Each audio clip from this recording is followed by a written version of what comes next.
ahead of my time. Y'all niggas should've left for my 9. Bust a shot, hit the cop, and that's a federal crime. But before I go to jail and do the federal time, eat my wife pussy, incredible edible dime. Petro said, fuck it, you can do it again. Let the scat blow, fucking now I'm losing the frame. Sean Price is the best around. Niggas Ray Charles with it, doing the damn mess around. I will back out the iron and press this clown. I will smack fire for lion and wet this clown. No joke, rock him all law. Fucking drive by me and I'ma pop at your car. Listen, push that crack, push that rap, good. When I push that lack, you look at that hood. Wanna know who the fuck I'm signed to? What difference do a limp bitch? Listen to the tape tick. Bitch, they give a fuck what you're thinking. Fuck your thoughts. I'm God, and bitch you now. Yeah, and bitch you now. Listen, I'll be that insane nigga from the psycho ward. Insane nigga from the psycho ward. Be that insane nigga from the psycho ward. Insane nigga, insane nigga. Be that insane nigga from the psycho ward. Insane nigga from the psycho ward. Be that insane nigga from the psycho ward. Insane nigga, insane. I'll be that insane nigga from the psycho ward.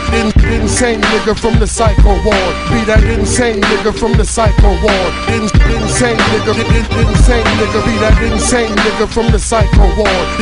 Insane nigga from the psycho ward. Be that insane nigga from the psycho ward. Insane nigga, insane nigga.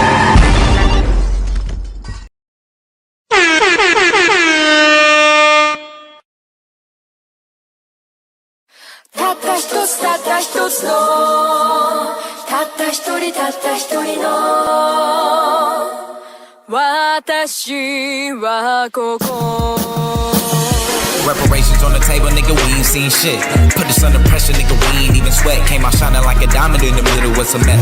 On Martin Luther King, bitch, we coming for a check. Headed to the Capitol to stake my feelings in the mind of a radical, you can't ride with me. I'm my only witness when I handle my business. Pull it from their hips, say bye-bye, Billy. No more time for no coasting, I'm on the highway focused. I ain't even smoking, I'm just riding my emotion. Both eyes open, I'm just trying to keep calm. Put an extra set of eyes on them doing recon. Knee deep in snow, say you try and keep going. Told him get up out the cold before my nigga deep on. Every old wound seem to getting retorn. I'ma write deep porn to a nigga reborn.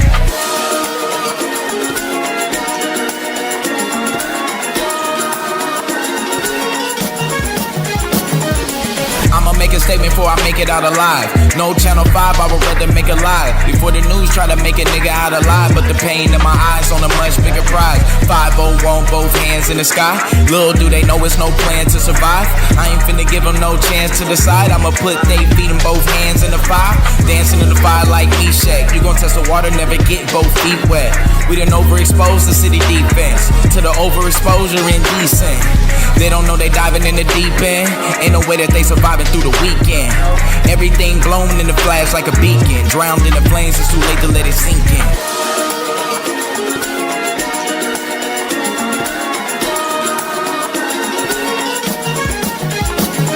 Got 10 ways I can be vengeful. Sitting on 10 grenades, every last pinful. This guerrilla war, they don't know what they in for. I can hear them at the door trying to move in slow. I can hold them off, I got 3 shots. Taking every soul for at least 3 blocks. I can smell the fire burning through the sheetrock. Seeing bodies in the flame, nigga try and reach out. This is how you practice what you finna speak out. Thinking about the facts that they try to leave out. This is for my roots running through the deep south. Dying for a cause, what we finna beef out. If you ain't about the cause, what you finna beef out. Showing up deep, we gon' bring the streets out. Every man line up, showing what your street out. An independent state, what a nigga need now.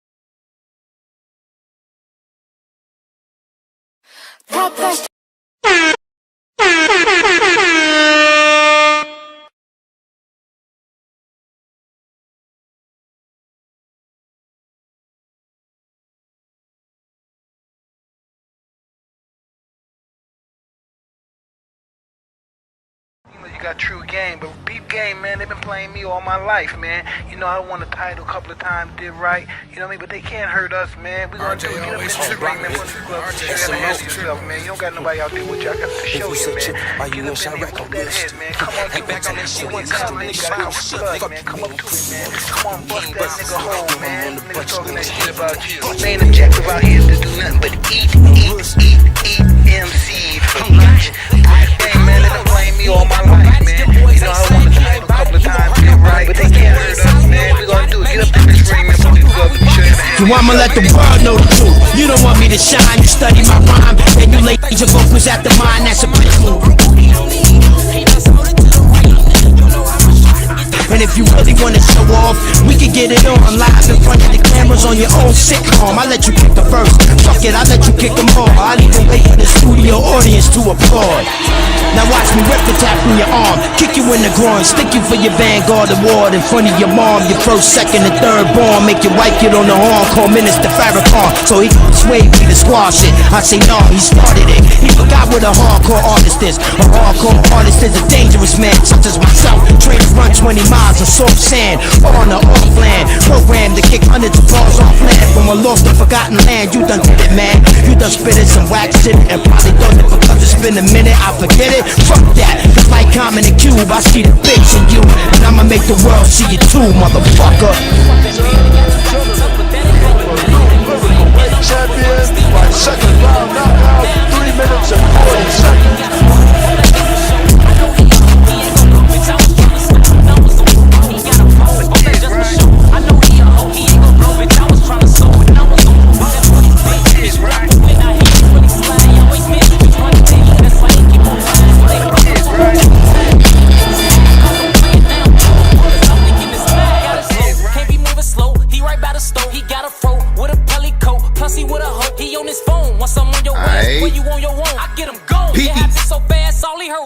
And Black Power family, it's your boy Psychopath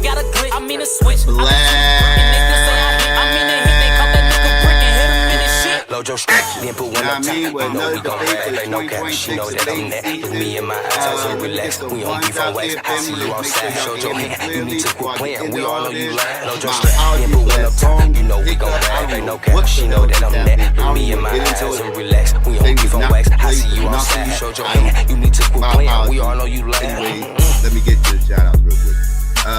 Let's see. Shout out to TV Neff was going on. I think I'm saying that right.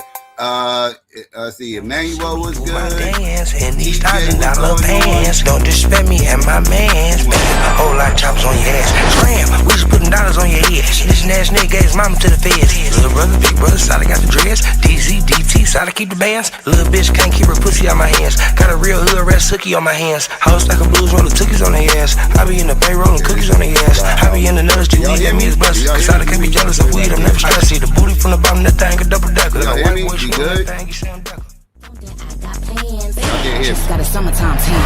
Bitches putting dollars on your head. Niggas violating the gang, go in the bed. Lady in the street, but the freak hoe in the bed. Chopper on him, that's my shooter in the red. Little nigga can't keep my pussy out his hands. Fuck a last minute, gotta book me in advance. Been a bad girl and I'm trying to get spanked. Pretty little body, but my face looks stank. I be in a truck that cost your whole house. Bitches imitate me, but don't come close. If you wanna celebrate the best, then come toast. Bitches ain't saying nothing but doing the utmost. Heard he wanna chew on my edible panties. Even when I tell him see you tomorrow, he can't leave. Got the off-white.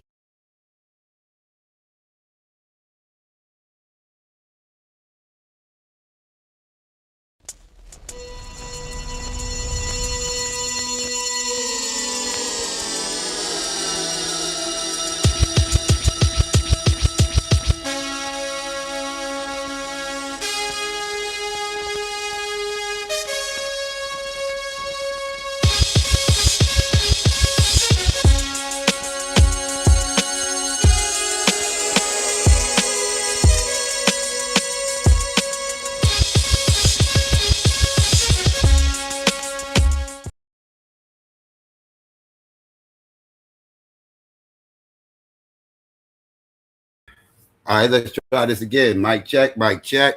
1 2 1 2. Can y'all hear me? Can y'all hear me now? Everybody can hear me?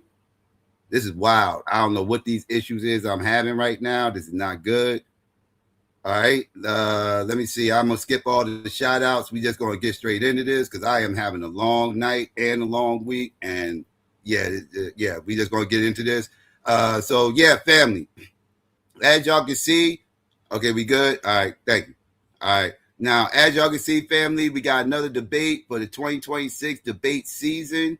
And as you can see in the topic tonight is, should we embrace transhumanism? Right? That's the topic for tonight. Let's bring up our two combatants for tonight. And let me get everything together. Let's see. We got Blue up here. We got Honey. What's going on, Blue? What's going on, Honey? How y'all tonight? I'm fine. Yo, what's good? What's good? All right. My apologies Shout for all out this to everybody. technical stuff. Yeah, my apologies for all this technical stuff. We're gonna get this right now. Everybody good tonight? Yes. Okay. Good. That's what's up. Oh yeah. All right. Oh yeah. So let me let the family know what the format is. Y'all gonna be debating tonight. Tonight, family, they're gonna be having, let's see, a 5-minute opening, a 15-minute premise with a 10-minute rebuttal, a 10-minute rapid fire, and a 5-minute closing. All right. So that's going to be the format for tonight. Let's see. And if I'm not mistaken, Blue, you are the affirmative. Am I correct? Blue? Yep. Yeah. Yep. Okay. All right. That's what's Definitely up. will be going. Can you hear me? Yeah, I hear you. All right. Yeah. So anybody got any questions Okay, before we get cool. started? Mm-mm. No, everybody's good. All right. So let's say, all right, let's see. So let's get ready to get this opening round started. Let's keep it clean, no low blows and no arguments after the bell.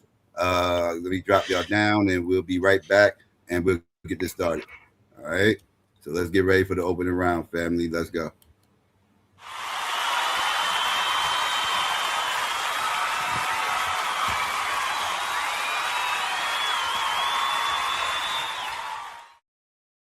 All right. Now let's bring up Blue. Blue, will you be sharing your screen? Yes, For your sir. opening? Okay. Let me know whenever you're ready. You ready? Right, and I'm ready. Yeah. Right after the bell.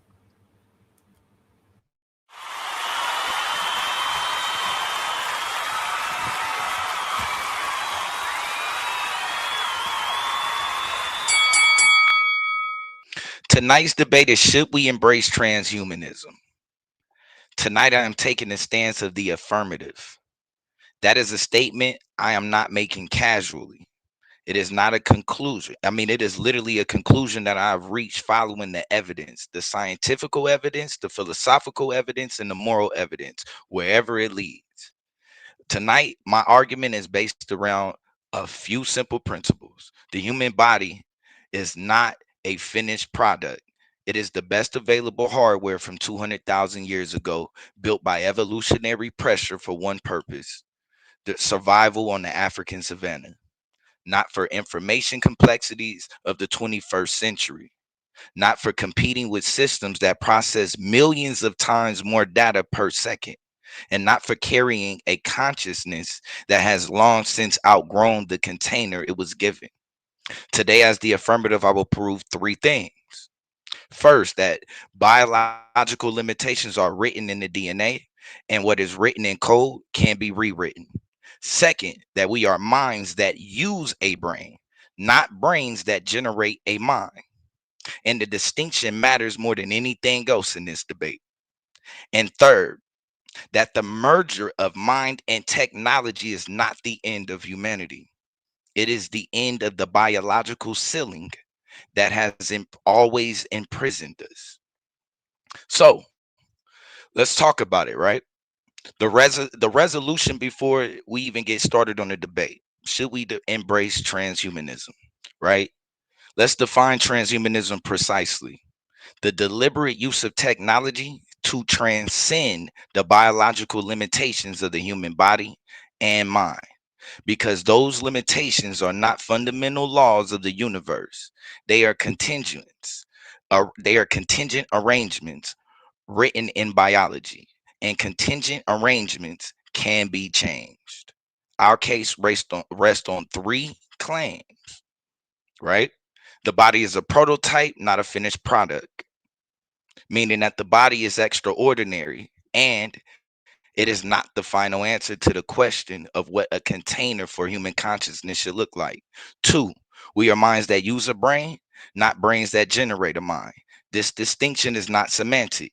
It is the entire philosophical foundation of why the merger is even possible to begin with, and why it is not death, and why it is not loss of self. And then number three, right, that we have to get into. Well, not a side effect, right? But when we talk about the merger of mind and technology, it literally ends suffering, disease, and death. Not a hope, as a direct consequence. Addressing the biological sources, every form of involuntary human suffering. Now, we talking about almost 1 billion people are living with chronic diseases right now, at this moment. And we talking about an overwhelming majority of those conditions trace directly to biological architectures that transhumanist technology addresses at the source. 150,000 humans die every single day. The majority of the causes: neurodegeneration, cancer, organ failure, cardiovascular disease, that advanced biotechnology is already beginning to reach. We are not debating an abstraction. We are debating whether to accelerate or delay the answer to 150,000 deaths daily. 98% of the incoming sensory reality is filtered out before it even reaches your conscious awareness. You are literally compressed, edited, and meaning that you are experiencing reality as a thumbnail, a compressed, edited, evolutionary select summary of reality. The ceiling of human potential is not intellectual, it's architectural, and it is biological. Right? So I want to get into tonight 3 cases, right? Dealing with sickle cell, dealing with Parkinson's, and dealing with paralysis. These 3 cases will drive my point home as to why transhumanism should be embraced, as we will develop each of these fully for now to understand that everything in this debate is already happening to real people. And the question is whether we are willing to accelerate it, right? So, like I said, at the end of the day, we have to look at the body as outdated technology. We have to understand that this container. All right. That's the end of Blue's opening. Let's bring up Honey so we can get her together for her opening. Let me see. Let me get a clock together. Will you be sharing your screen, Honey? I can't hear you on mute. Yes. Okay. All right. Let me know whenever you're ready. Hold on. What I say? I'm ready now. Okay, I am ready. Okay, right after the bell.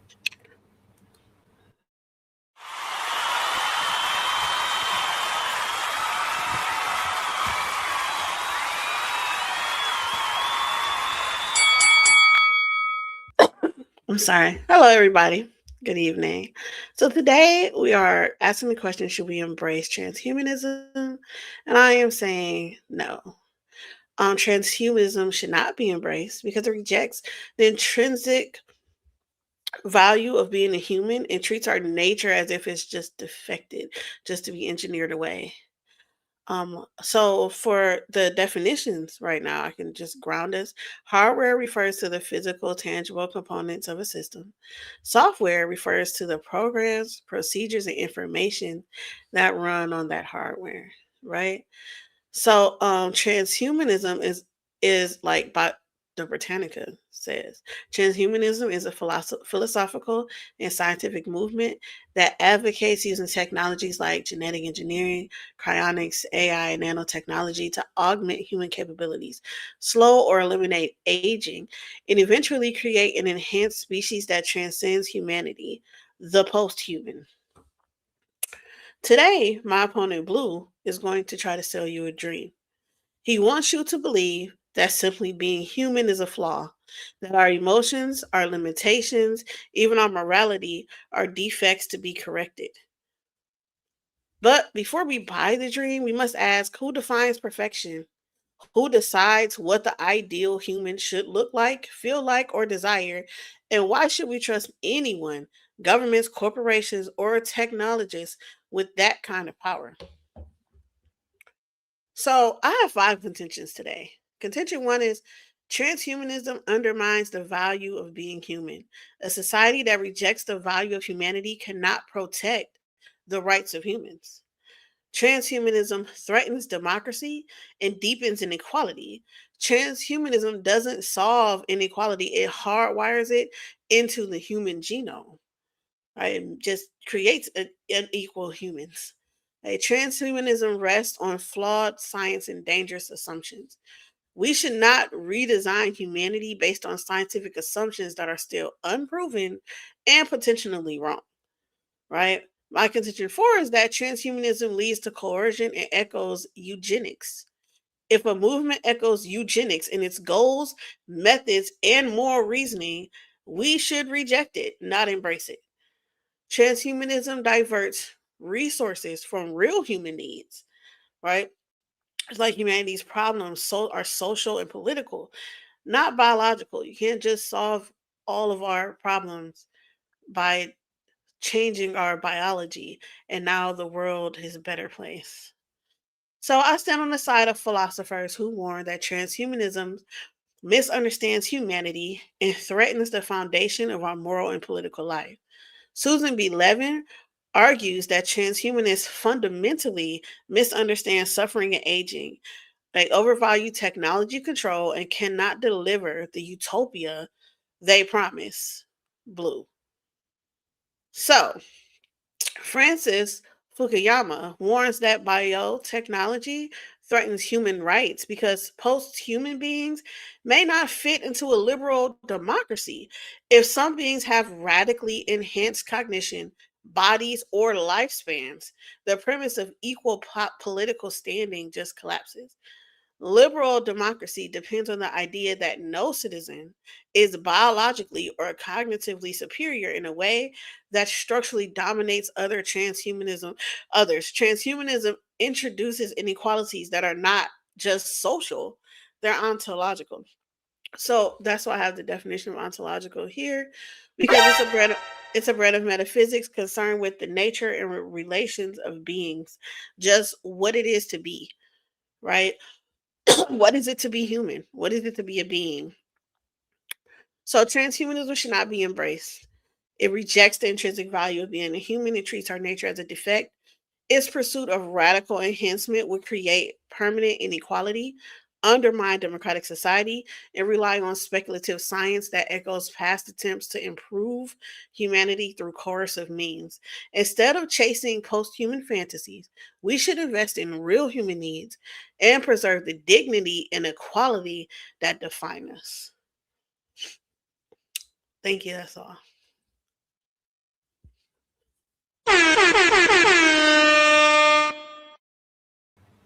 All right.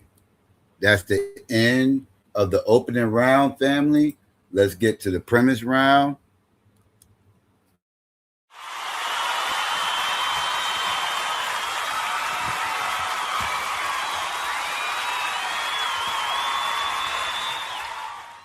All right, let's bring up Blue and let's get his clock together. All right. All right, Blue, I'm ready whenever you are.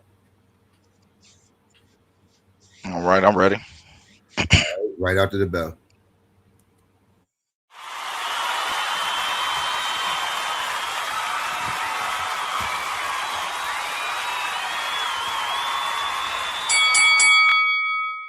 So, DNA is a legacy code.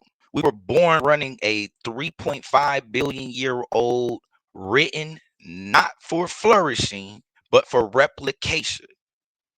It hard codes our limits, and hard coded limits can be rewritten. Let's talk about it. Here's what it means to say that DNA is a code. The human genome is 3.2 billion base pairs written in a 4-letter alphabet. XyayX. It is the oldest programming language on Earth, never cleanly rewritten, only patched and extended over billions of years of evolutionary pressures. 98% of our genome is classified as non-coding. The scientific community spent years calling it junk DNA. Evolutionary, but yet that never got the evolutionary detritus that never got cleaned out, right? But you are carrying 3 billion years of uncommitted, unused, obsolete codes. There are approximately 6,000 known genetic diseases hard coded into the human sequence. These are not earned. These are not consequences. These are written in before you even exist. So we talk about the Hayflick limit. Every time your cells divide, the protective telomere caps at your chromosomes as your chromosomes shorten, right? After approximately 50 divisions, the cells enter into this census, all right, or the synthesis, where this is like where the program mechanism of aging, death is scheduled or processed. That's not a law of the universe. It's a feature of the current code. So we're saying that death is literally a feature of the current code. But here's the opposition. This is something that can't be taken away, right? So when we talk about CRISPR and the Nobel Prize of Chemistry in 2020 allows for single letter precision editing anywhere in 3.2 billion base pairs. They can find any sequence, replace it in any living organism, including in human beings, right? They've even been able to extend a mouse lifespan 24% in controlled trials by rebuilding the telomere or the telomeres instead of allowing them to degrade. The Hayflick limit is not a law, it is a setting, and that setting can be changed. We are not the ceiling, we are. So let's talk about it, right? The brain filters reality. You are not experiencing the world, you are experiencing a compressed, heavily edited thumbnail of the world, constructed by the brain, optimized for survival in the African savannah. But as we go into today, here's a number I want you to lock on to: 11 million, right? That is how many bits of information per second enter into your sensory system right now, every second of every day. Now, here's another number: 50. That is how many bits per second reach your conscious awareness. 50 out of 11 million. Your brain is literally filtering out almost 99% of the information that comes in from reality before it even reaches your conscious mind. It is not showing you the world. It is not, it is literally showing you a curated editorial summary of the world, assimilated by evolutionary priorities that have nothing to do with truth, potential, or human flourishing. The electromagnetic spectrum. You see visible light at literally 0.0035% of the full electromagnetic magnetic range. That's radio waves, microwaves, infrared, ultraviolet, X-rays. The universe, we are literally saturated with information that our hardware is just not built to even receive. And the most unsettling one, when we talk about Benjamin Libet in 1983 experiment, it showed that your brain initiates actions 350 milliseconds before you consciously experience making the decision. The brain decides, then tells you that you decided. You are the narrator of a story that was already written. Your brain is not showing you reality. It is showing you what evolution decided that you needed to see to survive. And the gap between those two things is where human potential has always been trapped. So, into the brain being outdated hardware, right? So let's get in some of these limits, right? To the design. The neural signal speed, 120 meters per second, fiber optic cables, right? The speed of light, 299,000 kilometers per second. The fastest thought is 2.5 billion times slower than infrastructure we already have in the ground beneath our feet. Working memory, 7 items, and then plus or minus 2. That's the ceiling. That ceiling was set millions of years ago. Memory fidelity. Every time you recall a memory, you reconstruct it. And in the reconstruction, you overwrite the previous version. Your memories change every time that you access them. The original data, gone. Uptime. 1/3 of your life, unconscious. Not by choice, by biological necessity and lifespan. The hardware that carries your consciousness peaks at 25 and declines. From there, it expires at roughly 80 years. And when it fails, everything stored in it is lost forever. The brain is magnificent and it is not enough. And the mind deserves hardware that does not expire. So let's get into it, right? That we are minds and not brains. And this is why this matters, because we use a brain, right? We are not brains that generate a mind. So the philosophical position behind this premise is of this premise is functionalism. Mental states are defined by what they do, not by what they are made of, right? The substrate is not the mind. The pattern is the mind. 700,000 people worldwide hear through cochlear implants, silicone chips delivering signals directly to the auditorial nerve. They do not experience artificial sound. They experience sound. The brain integrates the digital signal identically to a biological one. That means that the phantom limb phenomenon, right? Amputees experience sensations in limbs they no longer have. That means that the mind maintains a body map that persists independently of the physical body. The map outlasts the territory. Neuroplasticity. Individuals born blind have their visual cortices fully reorganized to process touch and sound.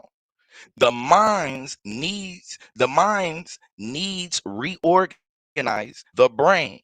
Causation runs the mind first. And then in 2014, the Open Worm Project fully emulated 302 neuron nervous systems of a C. elegans in software and installed it in a Lego robot. Not programming, no behavioral script. The robot moved like the worm because it was running the worm's mind, just not its biology. This is proof of the concept. The principle is already established. The question now is just talking about scale.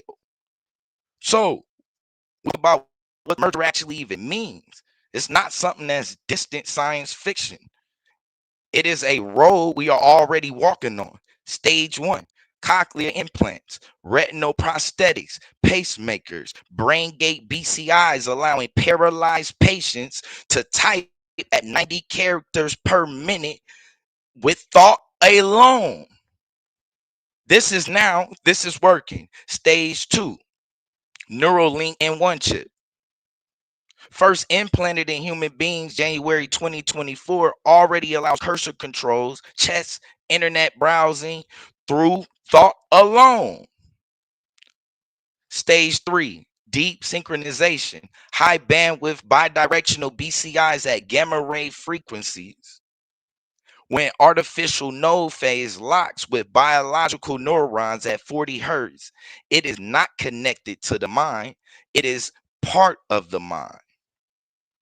4, gradual neuron replacement. The ship of the thesis pathway, consciousness uninterrupted throughout, not a copy, a continuous being, gradually shifting subject. 5, the substrate independence, the program liberated from hardware that ages, decays, and dies. And then now this The merger did not begin at stage 5. It began when the first cochlear implant was switched on. We are already inside of it. So we talk about what the opposition may try to argue is that the technology cannot feel. Here's why that argument it would even fail. Because when we talk about integrated information theory measures consciousness as integrated information, a merged biological digital system with deeply integrated recurrent architecture can have a higher PHI than the biological brain alone. Or integration, richer conscious experience. The merger does not reduce consciousness. By this theory, it expands it. Global workspace theory. Consciousness is the broadcast. What gains access to the brain's global workspace. If an artificial node can compete for workspace access, its content enters conscious experience, not as external information, but as thought. And the empirical evidence. Neil Harbison, the first legally recognized cyborg, was born completely colorblind. An antenna in his skull translate light frequencies into vibrations his auditorial cortex has learned to interpret as color. He does not experience data about color. He experiences color, new colors, ultraviolet, infrared, that no unaugmented human has ever perceived. The merger does not create a simulation of experience, it creates a new experience in genuinely integrated systems the technology feels. In the suffering, every form of involuntary suffering has biological sources. Transhumanism does not treat the symptoms, it addresses the source, the biological architects that make suffering possible in the first place. Now, let's name a few forms. Neurological diseases, Alzheimer's, Parkinson's, epilepsy. Theodore Berger at USC has already demonstrated a hippocampal prosthetic that literally improves memory encoded in patients with hippocampal damage by 35%. That's not theatrical, that's running in human patients right now. Cancer, uncontrolled cell divisions, a failure of a genetic code's error correction system. But CRISPR's based therapeutics already target and edit cancerous cells in human living bodies. Synthetic immune cells with real-time mutations, detections, and clinical trials right now. Mental illness, depression, PTSD, anxiety, brain stimulation already treats or treatment resistant depression is already treating treatment resistant depression by 60 to 80% response rates. That closed loop system that adjusts simulation real time based on brain state and already being tested. Chronic pain, that's a malfunction of the brain. Signaling architecture, BCI based pain interceptions blocks the signal before it even reaches conscious awareness. No drugs, no side effects. Aging and death programmed into the DNA. The telomere decay. Entropy built into the substrate.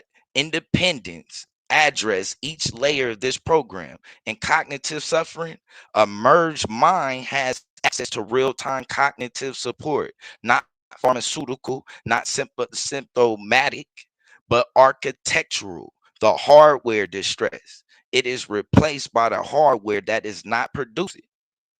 Every one of these biological problems with the transhumanist pathway to solution, not a promise, a trajectory that's already in motion.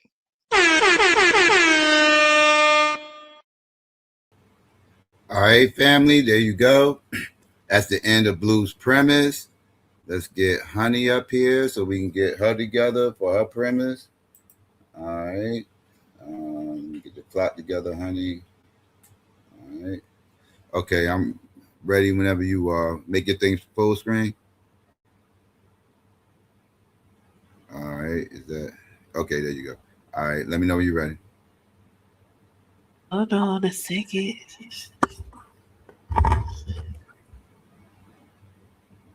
All right, Okay, I'm ready. you ready? Okay, right after the bell.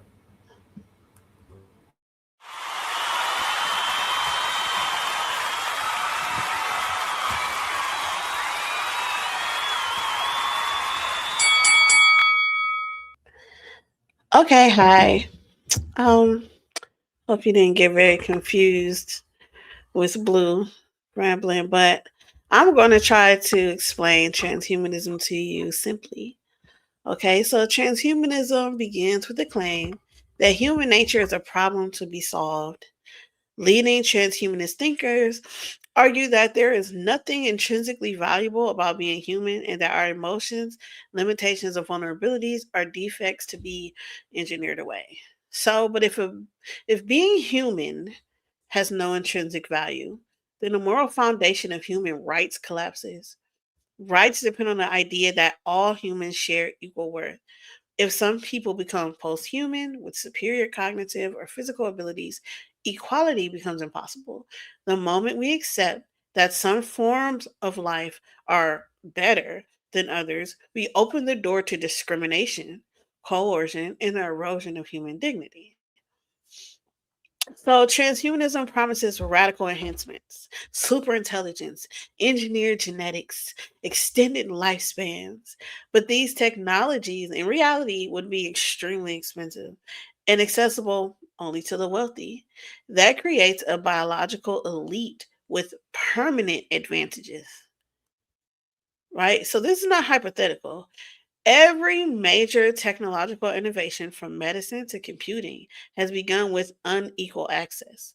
But unlike ordinary technology, biological enhancement creates irreversible inequality.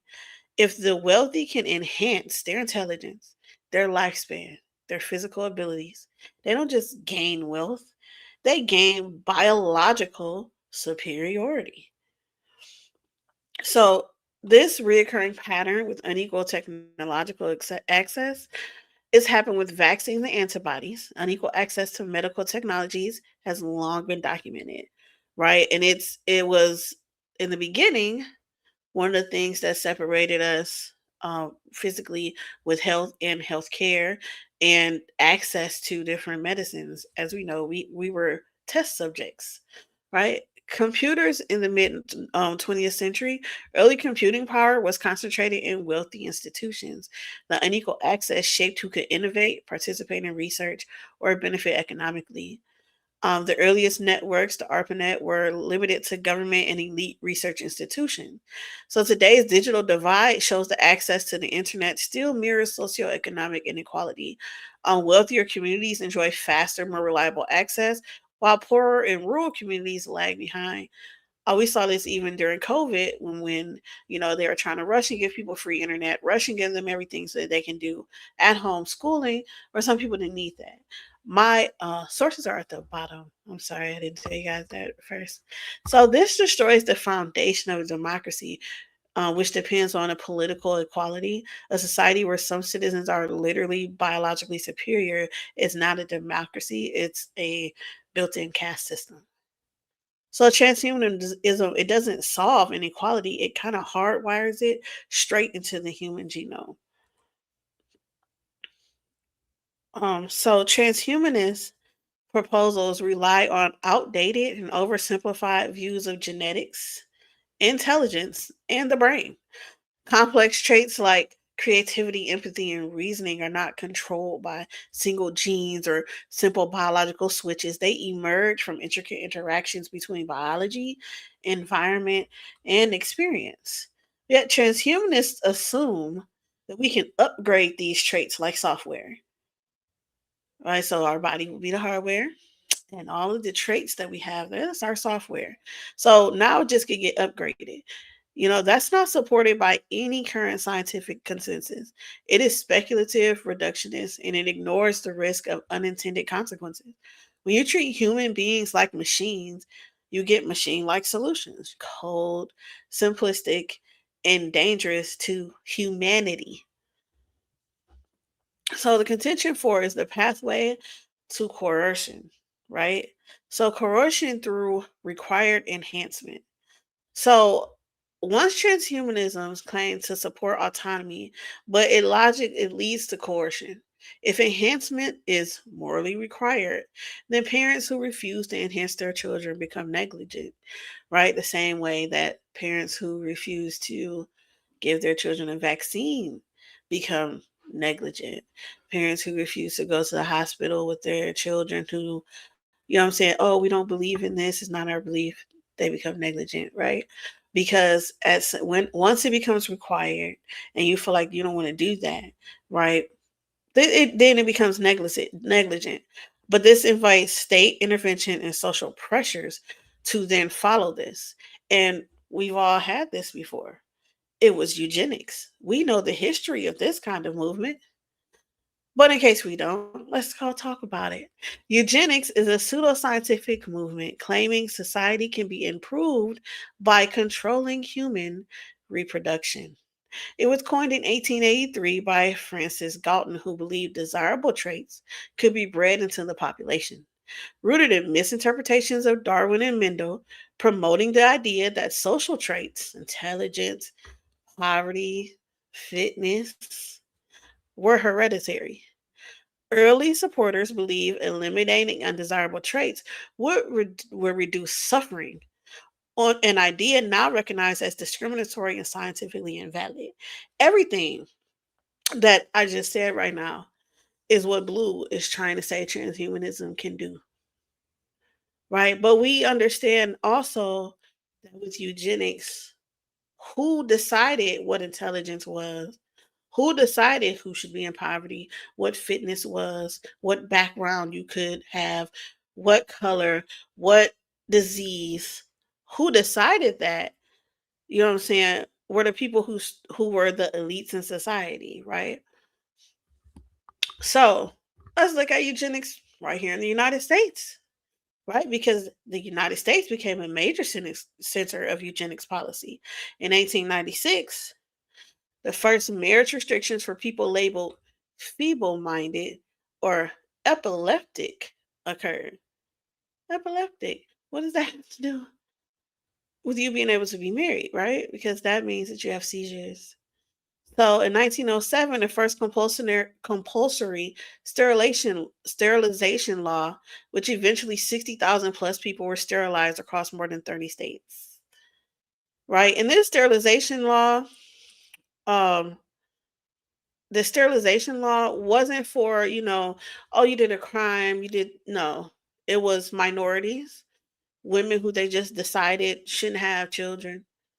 Some of them were women who were jailed, women who were Puerto Rican, women who were African American, just women who they just decided, y'all shouldn't have children anymore. Y'all are the lower, lesser thans of society. So Washington State passed sterilization laws as well, and it was overturned in 1942. And the targeted groups included disabled people, the poor, immigrants, and minorities. Nazi eugenics. We all know about that as well. So eugenics reached its most extreme form in Nazi Germany. Nazi um, ideologically drew heavily on racial hygiene theories and aimed to create an Aryan race. The eugenics justified mass sterilization, persecution, and ultimately the Holocaust. So after World War II, global awareness of the Nazi atrocities kind of discredited eugenics as a scientific field. But, we actually still see these talks today when we're speaking on, if you look online, Red Pill, if you look online with any of the debates about dating women and men, and they're talking about, well, a high value man has these characteristics and they're tall and they're this and they're that. And you should like that. And a woman should look like this and they should do that, right? So, and they're pushing their ideologies onto people, and it's becoming a big thing right now.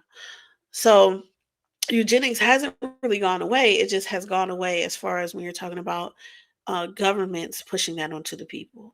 So this argument mirrors the logics of past eugenic movements, which also claim to be scientific rationale, morally necessary. The parallels are unmistakable. Both movements seek to improve humanity by controlling reproduction and biology, and both justify coercion in the name of progress. So, the true cost of transhumanists call for a culture of enhancement. This movement demands massive public investment, potentially diverting billions towards speculative post-human technologies. Right? So instead of doing prioritizing basic human needs, education, healthcare, clean water, poverty reduction, and environmental protection, they're saying, well, how about we just eliminate that by making you not need any of these things, right? You don't need an education if we make you think faster. You don't need health care if you no longer have to have a body that breaks down. You don't need clean water because you won't be drinking any, right? They feel like poverty won't be a thing because what's money to a transhuman, right?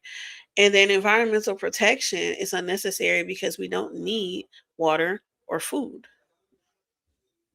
So, because we have all of these things going on, they feel like if we just eliminate this, we'll be good in society. So, we must address improving urgent necessities before investing in the unproven and speculative, because that is a dream. What he's selling right here is a complete and utter dream. It's not. We're not saying that this is actually possible. We're saying yes. Oh, we can improve people a little bit. You can get some prosthetics. You can do this and that, but you're not improving society. You're not improving society by giving false hope to people about what could and could not happen with this technology, right? So, thinking faster and eliminating sustenance and halting aging does not stop our social issues, right? If anything, it might make them more, because we have so much more, to now do. We're here longer. When we're on each other's nerves more, we don't need much, and we're thinking too much. We're thinking too much. So you're going to trade some problems for new problems. None. I'm sorry. None of this is making sense. I'm getting somebody's like yelling outside, and it's bothering me. Okay, so yes, halting aging, eliminating sustenance, and thinking faster does not eliminate social problems. It doesn't even eliminate really our problems as humans, because our problems as humans is not aging. Our problem as humans is not, not being able to learn. We use AI, we use computers, we use this technology every day, right? We don't need to have it in our heads to use it. We have it in our hands. We have it on our computers. We have it all the time. But yet and still, we have these same social issues. Oh, we have people right now telling people, hey, eat one meal a day. Don't do much. Don't do this. Don't do that. And people are eating less. They are doing all of the fasting, everything else that you're saying here that you can eliminate, and you can improve your lifestyle. But to halt aging is crazy, because what's going to happen to the world besides it being overpopulated? Who's going to say, once again, what are we eliminating? Can I not have a child now because, somebody says that freckles is something that needs to be eliminated? Can we no longer date who we want to date because you two together wouldn't be an optimized um you two wouldn't be an optimized couple. You wouldn't make optimized children. Oh, so saying that, back up here, saying that you can fix society by choosing things that can and cannot happen, choosing production that will and will not come. It's mirroring eugenics. It should not be allowed. We shouldn't even be looking at it because we know one thing for sure. Most of the people who are here watching and on this panel will not be the people making the decisions on what is a desirable trait and an undesirable trait. And historically, we have been told that we possess the most undesirable traits. Thank you. That is all.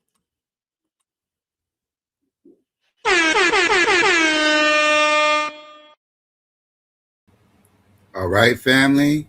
And there you go. That's the end of the premise round. Let's get to the rebuttal round real quick.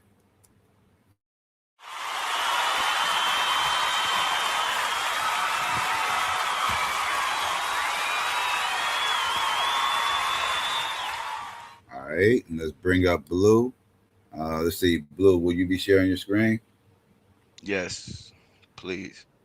All right. Let me know whenever you're ready. I'm ready. All right, right after the bell.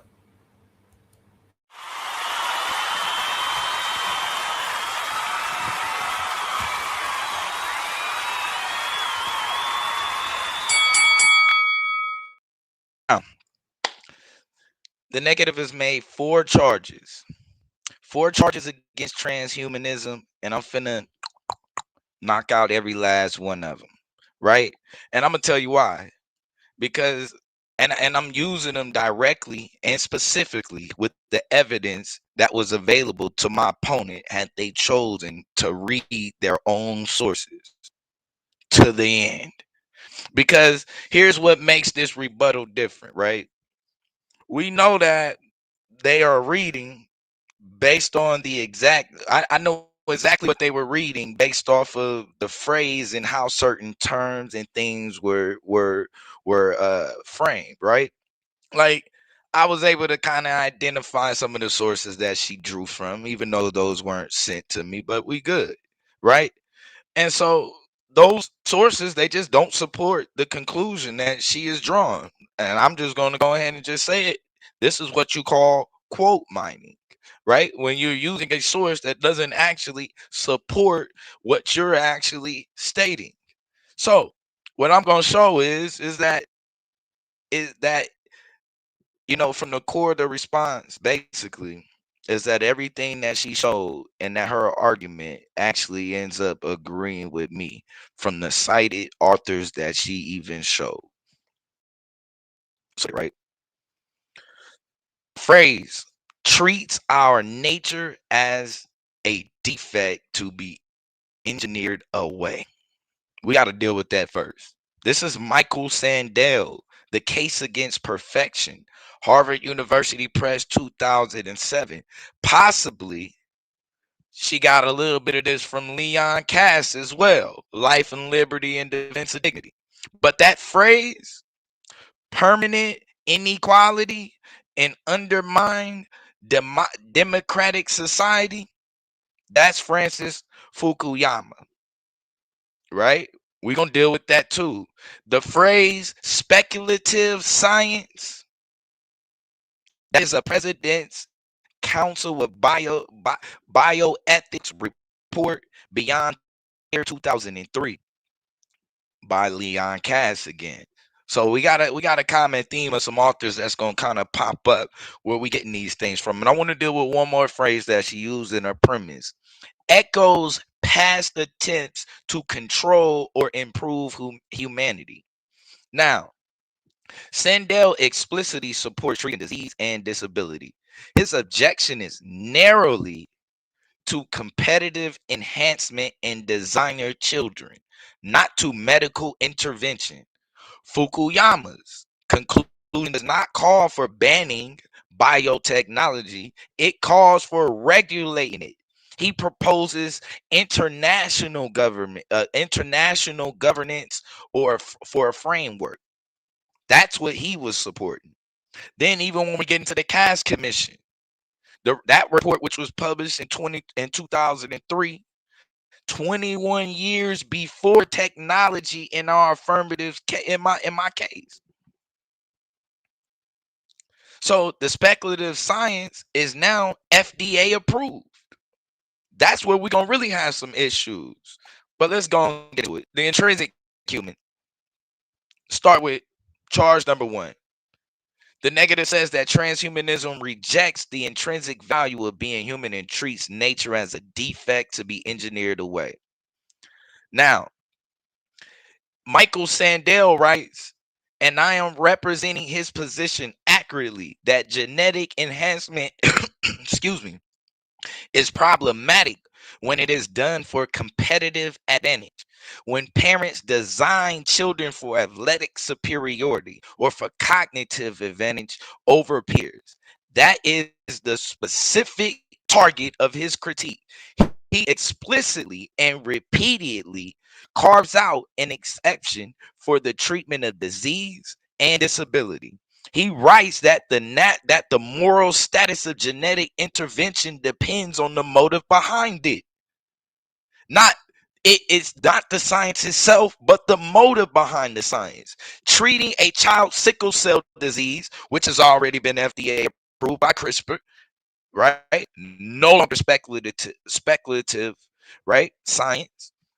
The sickle cell disease is not the same as designing a child to be taller than their classmates. Sandel supports the former. He questions the latter. Questions the latter. But every example in our affirmative's case, right? Every single example that I showed falls right into the category that Sandel explicitly defends. The Ruby trial. Patients had sickle cell disease. Nolan Argbert had had paralysis. The Parkinson patient had a progressive neurological condition. These are not competitive enhancements. They are medical interventions. Now, I want to get into another part, the inequality in the democracy, right? So Honey states that the pursuit of radical enhancement would create permanent inequality and undermine the foundations of democratic society. Now, this is where, and here is the devastating part, right? Fukuyama's conclusion in that same book does not call for prohibiting biotechnology. Fukuyama does not argue for prohibition, he argues for governance. His concluding chapters propose an international regulatory framework for biotechnology modeled on existing arms control and pharmaceutical regulation systems. He calls for democratic oversight. He calls for equitable access standards. He calls for transparency and public deliberation. He didn't call for prohibition. That's where you got trouble. So even using, with Honey even trying to use Fukuyama's diagnosis that unequal access is a risk while ignoring his prescription that governance is the answer. That is not good faith or use of a source. But let's keep going. Because let me address the actual inequality argument that the negative says, right? So Honey says that the enhancement would benefit only the wealthy. We have two responses for that. Let me go ahead and start out with the first one. The inequality argument is the argument for embracing transhumanism democratically, not against it. If this technology is coming regardless, and the evidence shows that it is, then refusing to engage means conceding control to who develops it. That means that's literally we already engaging means we get to set those terms. Refusing is not caution. Refusing is literal surrender. Second, the medical inequality already exists. Insulin not equally distributed worldwide. Chemotherapy is not equally distributed. MRI machines are not equally distributed. The answer has always been to expand access, not to prohibit the medicine. And sickle cell diseases affects Black Americans at a rate of 1 in every 365 deaths. CRISPR's therapy for sickle cell disease was literally FDA approved specifically for that. Now, I don't want to keep playing these games, right? And before we get into the speculative science, I want to make sure I hit on something, right? We finna get into this. Because this eugenics game right here, that was crazy, right? That was crazy. So let's get into this eugenics. Charge 4. The negative says that transhumanism echoes past attempts, right, to improve humanity through coercive means. This is the eugenics comparison, and I want to address it because the history being referenced is genuinely horrific and invoking. But historically, eugenics programs share 4 defining features. Every one of them state coercion, procedures, involuntary treatment, non-consent. The targeted individuals had no say and no recourse, targeting the marginalized groups, the disabled, racial minorities. That's not what we talking about. Transhumanism does not share one of these features, not one. Transhumanism is found on individual autonomy and the defining principle of transhumanism articulated by every major thinker in the field. All right, family. And there you go. That's the end of Blue's rebuttal. Let's get Honey up here so we can get to her rebuttal. Honey, will you be sharing your screen? Oh. Okay. Yeah, I will. Hold on. I will be though. I gotta get to the slide. Okay. Hold on. I just got to move.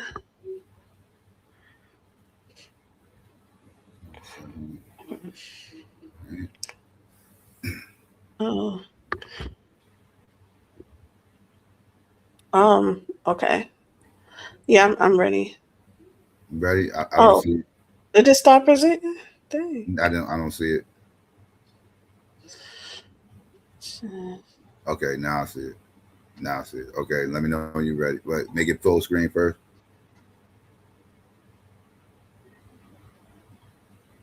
Okay, there you go. Okay. All right. Let me know when you're ready. Oh, Ready? I'm ready. Okay. Back to the bell.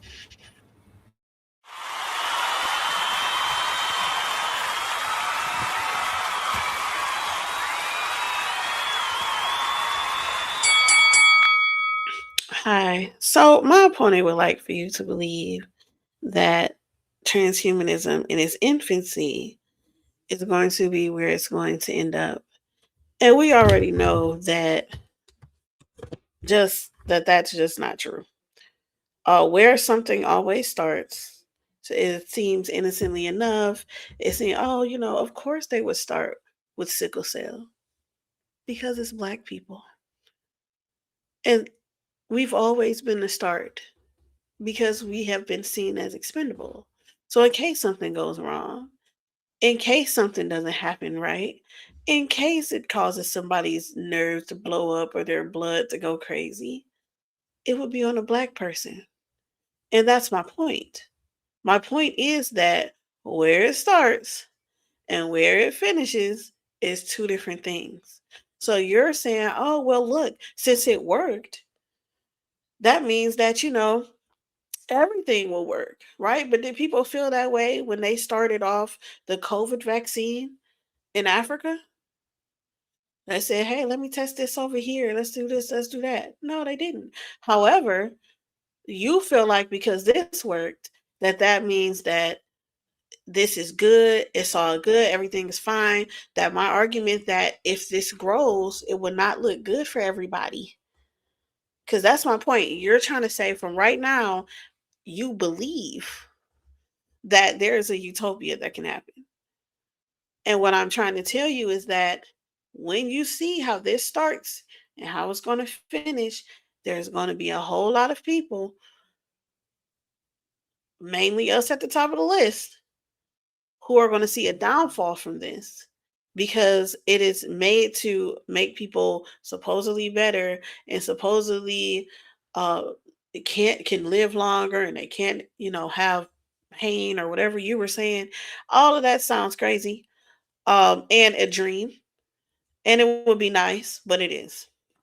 So then we have like part of your argument that DNA is like a code that's ancient. You said we just have junk in our DNA that nobody knows what it is. So how do you know what it is? How do you know that it's all of a sudden this code that could be rewritten and that all of this stuff is happening when it's junk and don't nobody know what it is, right? So it's a biological system, right? So when you're treating our genetic makeup as a rewritable code, it ignores the complexity of biological platropy, where changing one limitation often causes unforeseen systemic failures. Our limitations are not bugs, but evolutionary trade offs that preserve survival and ecological balance. Of course, it is, because we know that the sickle cell trait came from, fighting off malaria. And let's get rid of the sickle cell trait. So, what are we now going to have to do more with malaria in these places because we have a malaria shot? Those places still don't. It's still very high in those places where people have that. Right. So what are we talking about? It's a trade-off. That's what it is, right? So you said the brain filters off 98% of reality. And you made that seem like it was a problem. Do you want to know everything that's going on? Do you want to see all the colors? Do you want to do you understand what that would look like to us? Because you said like we only see like 0.0035% of colors. You're correct, right? Do you want to see infrared colors? Do you want to see the ultraviolet light? Do we want to see all of that for real? No. What would the world look like to us if that was the case? Right? So I'm not understanding why you're saying that like that's an issue. And then it's like, well, we're not getting the whole reality because the brain is filtering most of it. Um, okay. Right? So the mind is not a program running on hardware. And you kept switching too. You switch between the brain and the mind a lot. Well, while you're saying they're different, you're using them together, using it the same way. So I didn't understand that really, but you said it was running on hardware, and that it was old. It was like 200,000 years old or something, and that's also not true, because as you know, we evolve every day. The way that we have evolved from 200,000 years ago is totally different. We know the world is different. We think differently. We look differently. Our bodies evolve. Our brains evolve. So saying that we're outdated, that also didn't make any sense.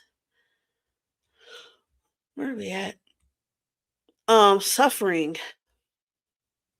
You had a lot about suffering, and you felt like suffering was something that could be replaced with transhumanism.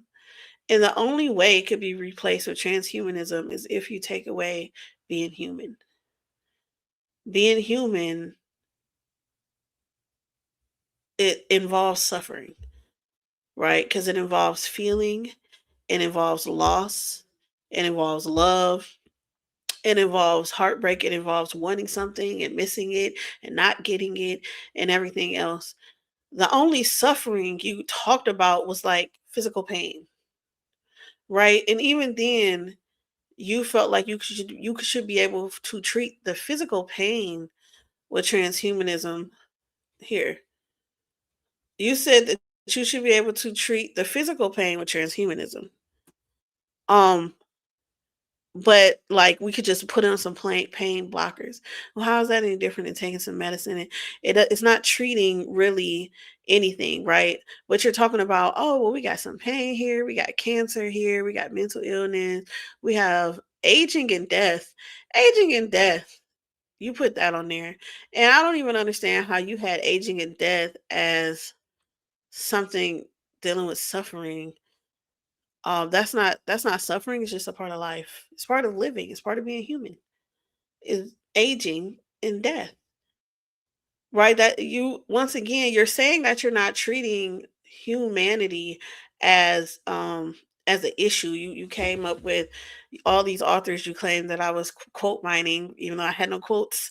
But you had all these artists that you claim I was quote authors I was quote mining from, and you claim that you were not treating humanity as if it was a problem, but yet you are naming stuff that are mental illness is a part of being human too, because almost everybody has one.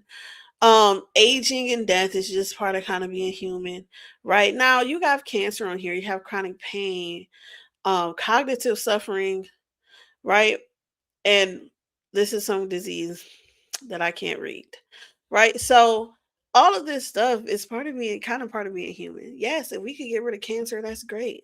That does not mean that you're not going to die. It just means you're not going to die of cancer, right? You may have a longer time to live, right? But curing cancer for sure would be nice. But at what cost are you willing to try that out, and who are you willing to try that out on? Some more black people, like with sickle cell. You know what I'm saying? We're going to just try to figure it out with this nanotechnology and all of these things. We are trading problems here. And you're trying to act like the start of transhumanism is where it will end. Once you embrace something in the beginning, it grows. And what I'm looking at is what is it going to grow into?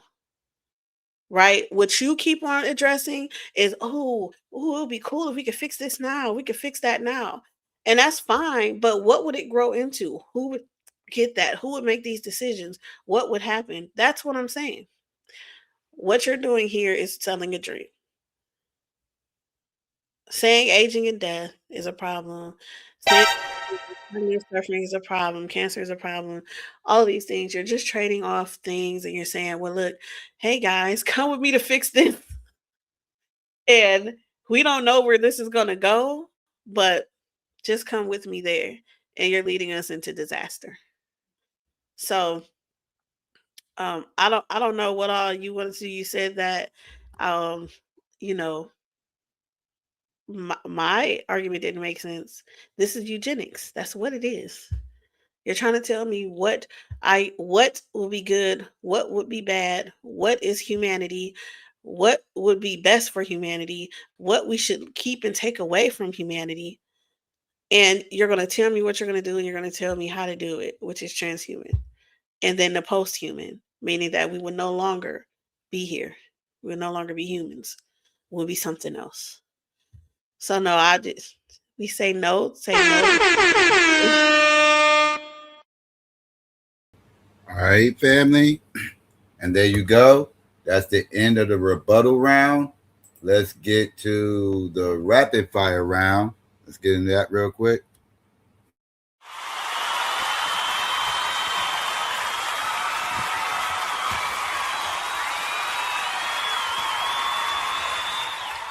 All right. And let's bring these two back up here and give Blue a chance to interrogate Honey first. Let me get this clock together. All right. Okay, y'all both ready? Yes. Yeah. Ready, Honey? You said I'm up first, right? I ask questions first, right? Yeah. You interrogate first. All right, right after the bell. No, it's not your no. Right after the bell.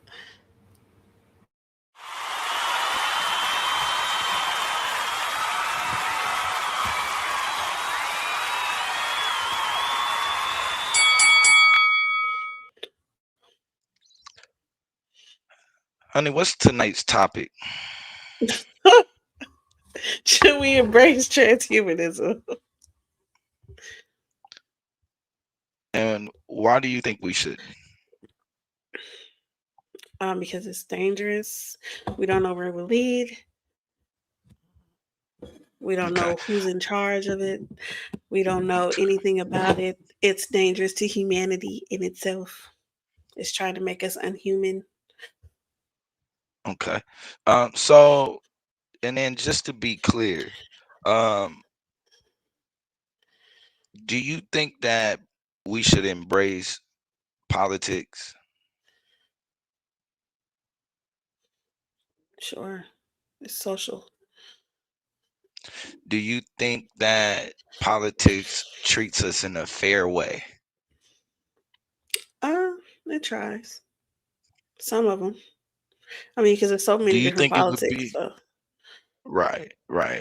Now, do you think it would be a more of a detriment if we didn't engage in politics because of because of how equal it was, or um, you think it's better that we engage in politics? I think politics is a social thing that happens anyway, just because we're human. So whether you engage or not, it's gonna happen. It's gonna happen, right? Whether you It's engage or not. social. And so, right. So you can end up being a bystander, correct? A If you're not bystander. actively engaged. Yeah, if you don't actively Mm, engage in something that's happening anyway, that makes you a bystander, right? At the mercy of the thing that's happening. no, I'm saying that regardless, human beings are social, and we politic all the time. Like that's just Right, it's but just you said human that nature. but you said So it politics is doesn't something matter. that's coming anyway. So I'm Yeah. glad you said that, because like But you're using it like you're transhumanism. talking about Oh, wait, voting wait, or oh, whoa, slow down. Because I noticed that transhumanism is okay. something that's also coming anyway. And see, I noticed that you had an Okay. issue with the inequality and maybe and and maybe how some people were able to access the treatments and things like that. Is that correct? Yeah. I can hear you. Do we have a stronger chance? Okay. So do we have a stronger chance if we engage with the people who are controlling transhumanism, or are we better if we are bystanders for something that is coming anyway? And you say it's coming anyway. I'm not saying that it's coming anyway. And I mean, well, it's technically here, right? no, Didn't you say that you're they talking were about like the already beginning gene of some editing? movements and stuff No, like. wait, No, wait, wait, you wait. said Were that. they already gene? You Oh, said they're hold on, gene wait. editing. You agreed, correct? You said that Because they you were gene stated in your editing. premise that that was a problem, that they rolled it out. The FDA approved it for black people, correct? For the No, sickle you cell trait. said that something happened with sickle cell, and I'm saying, of course, they Right. would try that on black people. Yeah, and so they approved that though, correct? They approved it. The FDA. Yeah, Yeah, it's already they've the already FDA done it. approves So a lot of it's things already that they here. take back. So so so it's already here. So we should be engaging that then, correct? No. What? You think that you So we should should just just let engage it in happen? everything that already came? So The we should FDA so has wait, we approved should so just many let it drugs happen? that are now no longer here and people are suing for. You believe that because the FDA approved something, we should just go ahead and go along with it and say, yeah, yeah? No, no, no. My point is that you should be engaging the FDA in what they approve. Why should we You do should that? be engaged in what's being approved. You should be Why should we educated do in that? what's being approved. We That's what should I'm be saying. educated in what's And being you approved. can't be educated in something that you're not even willing to embrace. You can't No, engage. yes, You're we not should going to be engage engaging and telling them in to not something do that you're that. not willing to embrace. We So we should should be be engaging. engaging and telling them Right. to stop. If you want them to You're right. engage, We they should be should be. outside there picketing. We so what you want to do is regulate, right? Is that what you calling No, for? no, I'm saying Regulation? they should not do it. Okay, so just to be clear, have you ever been blind? Have I ever been blind? No, sir. Yeah. You ever been blind? No. So I noticed you said that, doing these things, could cause people to be cold. Do you think somebody like the person from one of the examples who had a implant in their cortex and was able to actually see, you think that they were dull after being able to see? Or do you think that they were joyous and happy about life being able to see? Because they're able to see. I mean, they've been switching corneas for a long time. What does that have to do with Okay. transhumanism? That's still human They didn't thing. switch the cornea. They literally put a device that literally was able to transmit signals to the brain, that the brain was able, that bypassed the normal cornea, which was already damaged. So they were able to repair something that was damaged based off of biological limitations. And you saying that should not occur? You said something was damaged based off of biological limitations. Correct. Is blindness, We don't. if Well, we you, don't know. if everybody, hold on, wait, if everybody else is born able to see, and then somebody is born blind, is that a limitation or not? If they were born blind, how do we know they can see? If they are born blind, is that a limitation? Is it a limitation? I mean, it might be to you because you feel like you was born blind. I mean, you were born to see, so you feel like somebody who Okay, can't do what you could how do many senses has do a we use? limitation. Now, we're not gonna play these games. How many senses do we use? Sometimes 5, sometimes 6. All right. And so if you just take one of them away, did you just limit how many senses you are able to use? You use how many senses you're able to use, No. but you didn't limit your If you can't, experience. if we remove, hold on, no, we're not gonna play the experience game. If you got You 5 or didn't. 6, You didn't give or limit take, your I don't know what we experience. doing. I don't know what we doing. 5 or 6. If we got 5 or Okay. 6 senses, and I remove one, did Right. I just limit the amount of senses that you have access to? That I have access to? Yeah. Yes. But you didn't That's a limit what I was able limitation, to correct? do. No, I put a limit. Yeah. I did. Were you able to No. see before I put a limit on that? If I can see it, you took my eyes, No, right? wait. I Hold on. can't see with my You said, eyes. I can wait. feel, I can If the, hear, I can taste, I can wait, still do there's everything else to 0. So you experience what saying, I'm experiencing. so I just want to be clear. There are 0 limitations to losing your eyesight. No, you can't see. But that doesn't mean that you can't do Okay, anything so you are else. now limited. That's fine. But for that person Hmm. who can't see, now you're telling them that it's bad that they're able to see again? I mean, no, but all you're doing is like, I'm using other Okay, so we senses. I'm should be confused. so what do you want to stop them from being able to see? Or do you want to No, regulate the people who are giving them access to seeing? no, I don't want to stop them from being able to see.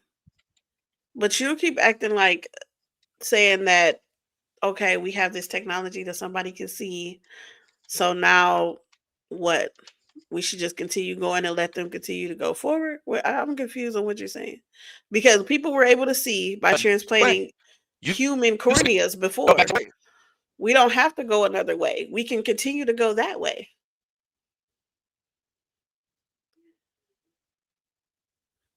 Where was that at Man, in your premise? it's not. Where's what at in my premise? I'm answering your question. Them Finish them her. anybody doing some transferring of human corneas. I want that for the record. No, We you're don't have that you're on the asking me a record. We question and I'm have answering your we have question. technology You ain't being asked me about my implanted that's premise. allowing people to Oh see. my god. Now you said eugenics. Hold on, just real quick. You said eugenics was one of the issues. Oh Is there no. any force or government mandating sterilization of people? Right now Yes. in the United States? No. Yes. No, not in the United States. Okay, cool. Was there any type of forced procedures or involuntary treatment coming from transhumanism? Invalid not yet. Not yet, but Yes. that's how eugenics started, though, correct? Did it start? No. It started with So the how did they? idea Hold that on, wait. No, All right. That's the end of Blues Rapid Fire. Let's see. Let's bring these two back up here so Honey can get a chance to interrogate Blue. And let me get the clock together. All right. Okay. Let me know when you two are ready. okay, good. You're ready. ready?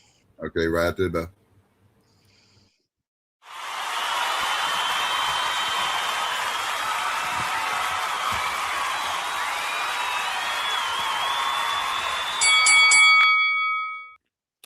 Hi. So, um, what is your definition of a human being? Um, a human being is a conscious mind that uses a human body. A human being is a conscious mind. That uses a human body. So, at what point does like a modified human stop being human? The moment you no longer have your conscious mind.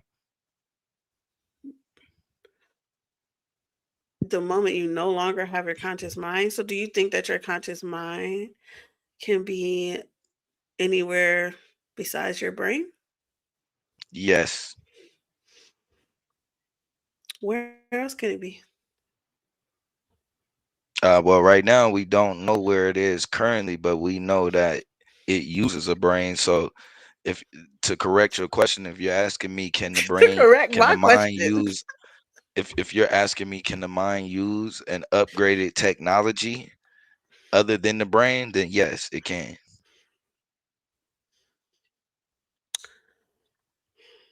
Once the mind is using an upgraded technology that's not attached to a human body, is it still human? Yes. The worm, when they attach the neurons to the Lego, and the Lego was moving, there was no script or anything given. The Lego was the worm, or the worm was the Lego at that moment. Yeah, I heard that. So let's go back to your Hmm. first question that I asked about being a definition of a human. Hmm. You said it was conscious mind using a human body. But Yes. then you just said that it could use another body and still be human. Now, how does that Yes. work? Because as long as you got a conscious mind, you're good. You're So still now human. a human being is just a mind. It doesn't matter the body. You gonna change your answer? Uh, nah, it's a nah. Nah, you need upgraded technology. Technology. So the technology is the body. Yes. Okay. So this is why you feel like so you have to redefine what a human is, right? So that you can make your world make sense. No, because I'm not making an argument on whether or not we should continue to humans or whatnot. My argument is whether the body is limiting our consciousness. And yeah, the body is outdated technology that limits our consciousness. And so no, we be human being is that's not the ending point. That's only a ceiling. That's something that we break through. But the goal has always been to transcend being a human.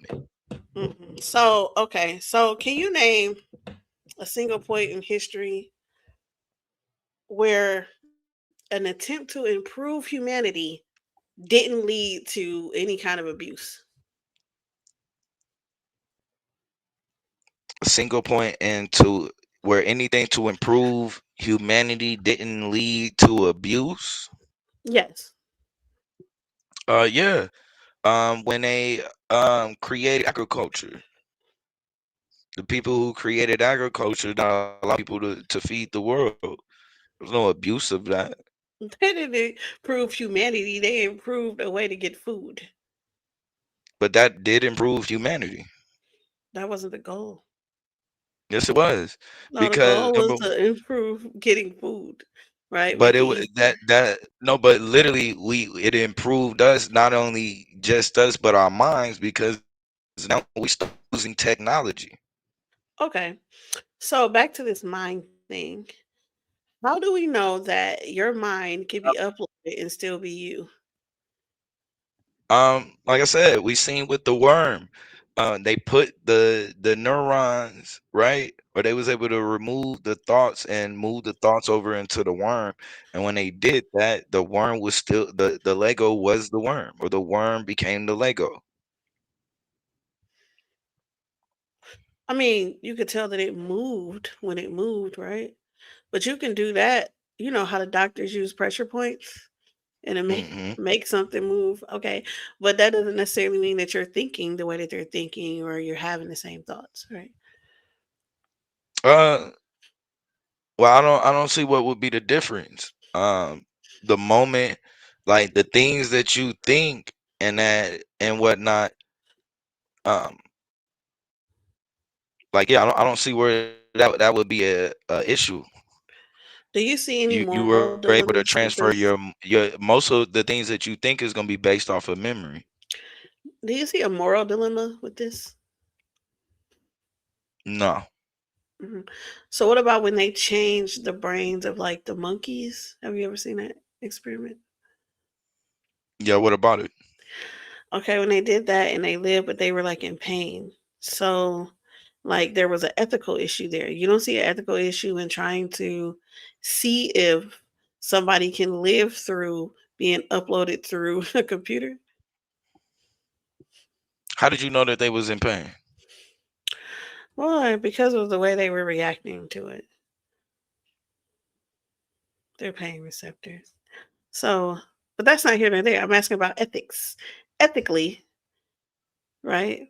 Do you think that So that you is you talking okay? about the testing of it? Yes, the ethics of Uh, trying to take somebody's essence so basically and upload it somewhere. I think there should I agree with the sources that you used earlier, Ukama, and I believe that transhumanism should be regulated and governed. So you think it's problems too. I think it should be regulated and governed just like anything else. There's there's issues with the health system, but it's Mm, regulated and governed. You okay. don't throw it away. So if enhanced And this is cognition a part of the health system. okay. So if enhanced cognition creates superior beings, right? How do we know that these superior beings are not going to just do like every other people who thought they were superior did in history and subjugate humans? Um, why would they subjugate humans? We Because would be they're human. better. No, no, no, there wouldn't be. They would be post-human, right? But again, that's where regulation and governance comes in at. Is like in any society, right? Like right now, we don't have transhumanism, but access to things are a problem, not because of the technology or the innovation, but simply because of the thing of the people who already have control. So the problem or the way that you solve that issue is by engaging and embracing. You have to be in the room in order for you to know what direction things are going. You can't do that from the outside looking in. Are you? Finish him. Yes. Have you ever heard of embracing something that goes against your best? So, um, I don't because he's just everywhere. Yeah, we have to get rid of these diseases. Uh, it's just I don't even know where to go with this because it's just you. So, do No, you we only you feel got like it. We have to transhumanism get rid needs of these to fix? diseases. Do you think that they only need to fix physical things with people? No, I showed that, and most of the mental health problems that was going on that were untreatable with medicine, they were showing improvements by 60 to 80% in those patients. So you want them to take over entire people? It's a part of your health.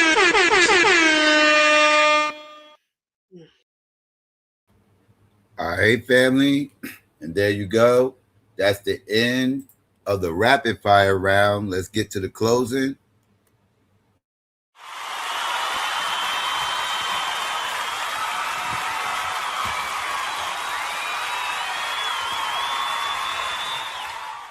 All right, and let's bring Honey up here. She will be closing first. Honey, would you plan on share your screen or was you good?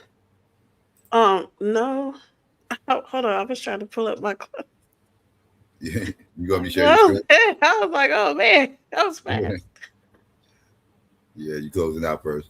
You share your Okay. screen? No. Okay. All right. Let me know when you're ready. Um, okay, 1 second. Okay.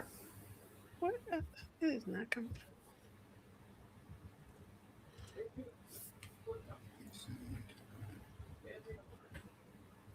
All right.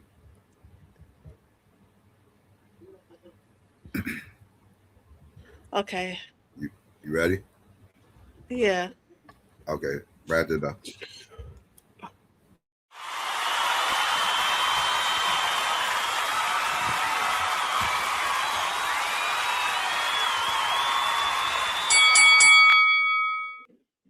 Hi. Okay. Okay. So today we have seen that transhumanism is in its infancy, but it has the potential to grow into some very harsh treatments for humans. We see that Blue doesn't really know what a human is. We don't know if it is a mind with a body, a mind with a Lego body. We don't know what that is. And if we cannot define what this is, we should not be embracing it at all. So at the end of the debate isn't about gadgets or upgrades or shiny futures. It's about like what are we willing to sacrifice in the name of efficiency? What are we willing to give up? Transhumanism promises transcendence, but only if we accept its first premise that being human is a flaw, that our bodies are glitches, that our emotions are bugs, and that our mortality is a design error waiting to be patched. So I reject that premise, and you should too, because the very things transhumanism calls limitations are the same things that make meaning possible. Embodiment is not a prison, it is the stage on which every human experience takes place. Love, grief, courage, joy, sacrifice, creativity, moral struggle, ethics, none of these emerge from perfect hardware. They emerge from vulnerability, from finitude, from the fact that we can break and choose to act anyway. Transhumanism claims it will enhance us, but the enhancement is for whom and by whose standards and at what cost? When you turn people into products, you turn inequality into the destiny. You turn autonomy into an illusion. You turn personhood into a subscription service. And the final promise is the elimination of suffering. And it sounds compassionate until you realize what it erases. If you remove the possibility of suffering, you remove the possibility of courage. If you remove the possibility of loss, you remove the possibility of love. A world without struggle is not a utopia, it's a world without humanity. So, tonight the question is simple. Do we want a future where humans flourish or a future where humans are replaced by their own inventions? And I stand on the side of a human, a flawed, finite, emotional, embodied, and irreplaceable. And not because we fear the future, but because we understand the value of what we already are. Blue wants to believe that our future can be extended. We can have this great time here. We cannot die. We cannot we cannot go through any kind of health problems or anything else. But once again, it kind of is what makes us human. So to take that away, to take away everything, what are we living for? What are we searching for? What are we going to? We have infinite thoughts, infinite things that we can do, infinite time on this earth. Where's the meaning? What are we going to do with this? So we do not need to transcend humanity to protect it. We need to defend it. We need to fix it from within and not try to end it and go without. That is all today. Thank you.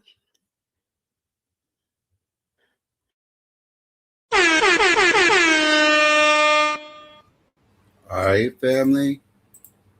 All right, family. There you go. That's the end of Honey's closing. Let's bring back up Blue. Let me see. Blue, are you going to be sharing your screen? Yeah. You go ahead and get that up for me. All right. Let me know whenever you're ready. I'm ready. All right, right after the bell.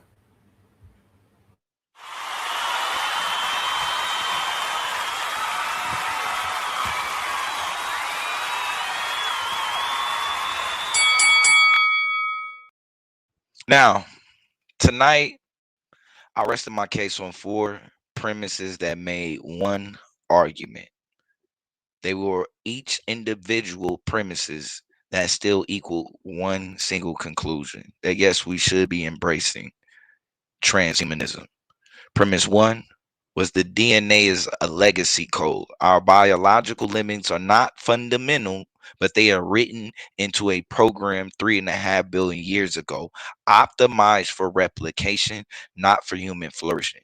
And that code can be rewritten. And we showed you 27 out of 28 people whose code was rewritten. Number 2, the brain filters out 98% or more of reality before it even reaches your conscious awareness. You are not experiencing the world, you are experiencing a curated, compressed, evolutionary, selected summary of the world. The ceiling on human potential is not intellectual, it is architectural, and it is biological. 3, we are minds that use a brain, not brains that generate a mind. The pattern is the self. The hardware is the container, and the container that fails, decays, and expires. It is not the only possible container. We showed you. Nolan Arkman's mind operating through silicon. Premise number 4. Every form of involuntary human suffering has biological or has a biological source. And transhumanism addresses each of those sources directly, specifically the technology that is already working, meaning already here for real patients right now. So, when we talk about the moral case for embracing transhumanism, right? We just got to start out very clear because Honey in this debate often accuse transhumanism of being hubris, of playing God, or even overreaching. But no, if we have the knowledge to end suffering and choose not to use it, that is not humility. That is a moral failure. Medical ethics holds as a foundational principle that we are obligated to use available knowledge to reduce suffering. There was a question on what suffering was: pain, physical pain, mental pain, emotional pain, death. These are things that we suffer from. Some people suffer from, uh, they can't sleep, they can't see, they can't hear, they can't see colors like other people can, they can't walk like they used to, or they were born where they couldn't walk at all, or the spine is all like we have so many different issues that could be literally solved simply by understanding what code goes where. And we're being told we shouldn't even engage, we shouldn't embrace, we should sit down as bystanders for something that's already here and just suffer the consequences that comes with it. But when I asked about politics, that no matter how, even though We all knew that with the politics that we were what? At a we still all made the conscious decision to what? Engage, because we knew the consequences of not engaging in something that's already here or something that's already coming. It's the same thing with the healthcare. Even with our disadvantages, right? Or the inequality that we suffer from in the different health fields or in the medical field, what do we have an understanding in? We still don't shut that down. We engage, we challenge them. Why? Because we embrace it. It's our responsibility to do so, and especially moving humanity forward. So I affirm that the body is a prototype, extraordinary but not finished. That the mind is greater than the brain that carries it, and that the pattern outlasts the hardware. DNA, a code, and a code can be rewritten.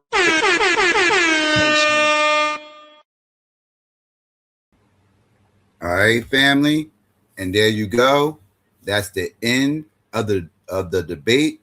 And just in case y'all didn't know, we had two judges behind the scenes analyzing all the arguments, breaking down all the talking points, and they're currently tallying up all their points so they can come up with who they feel won this debate tonight.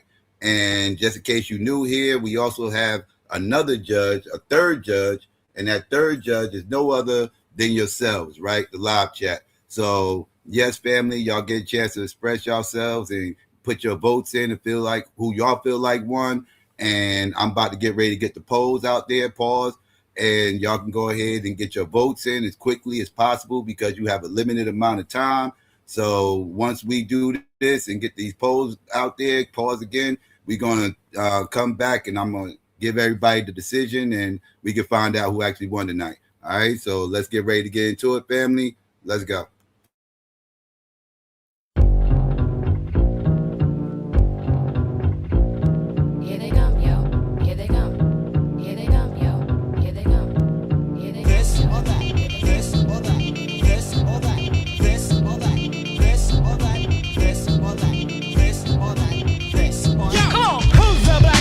What's up, black sheep? Know not who I am or when I'm coming, so you sleep. Wasn't in my realm or wasn't in your sphere. Knew not who I was, but listen here. Dress, D.A.B.A.T.E, yes, I guess I can start. If it's alright with you, I'll rip this head joint apart. Back, middle to the front, don't front. Want a good time, wanna give you what you want. Can I hear a hey? Can I get it, yo? You got a hat, it's for the house. The styling is creative, black sheep of the native. Can be violated or even decepticated. I got brothers in the jungle, cousins on the quest.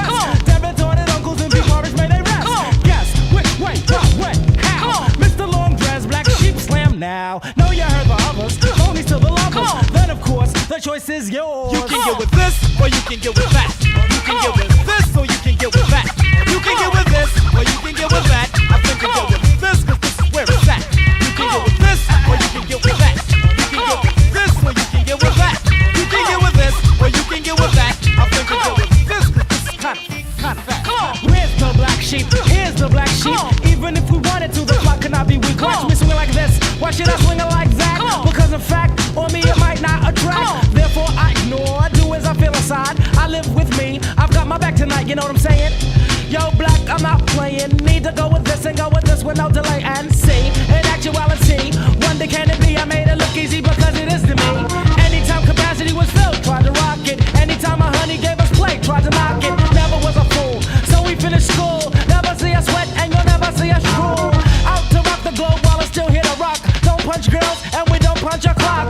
Gotta go, see you later by the cat. And you can't beat that with a bat. You can get with this, or you can get with that. You can get with this, or you can get with that. You can get with this, or you can get with that. I think you get with this, cause this is where it's at. You can get with this, or you can get with that. You can get with this, or you can get with that. You can get with this, or you can get with that. I think you get with this, cause this is kind of fat.